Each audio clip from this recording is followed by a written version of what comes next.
Sexy buffy गर्मियों से डोल जाई लोग के लागी गईल हमारो बेमारी प्रेम खाली मिलने बुलाती हो चुम्मा में पकांडा कराती हो असली चीज दिखा के तू रही से न कोई भूखा हो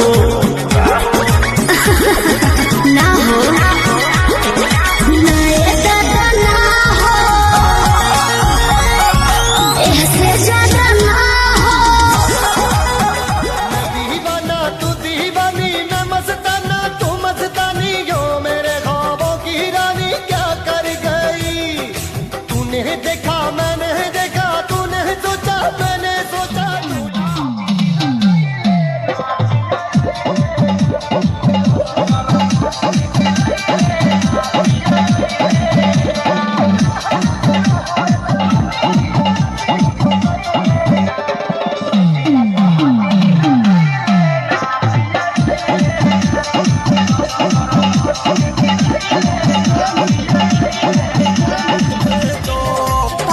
सवारकी के ले जा निमन रे। अरे तो कैसन चाहे गरमी में ओकरा ही लगली बाल फूलल बाटे देखे मजा मिली नहीं एसिया कुलरिया में हाँ कुलरिया में रानी जवन मजा पूर्वी बेरिया में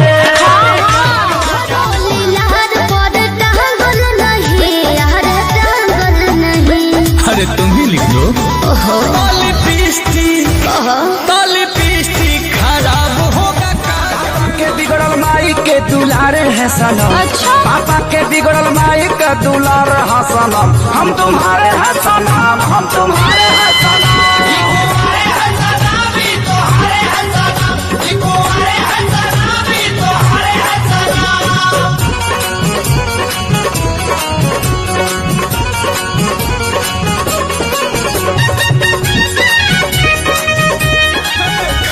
ठीक लागे नया चार के बिना रोता पलंगिया भतार के बिना अवतार पिया या तवार के बिना रोता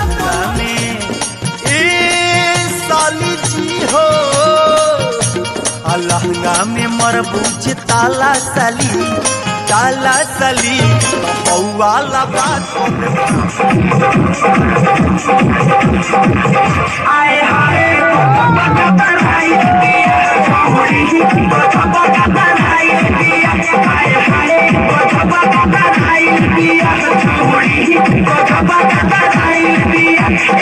Bye.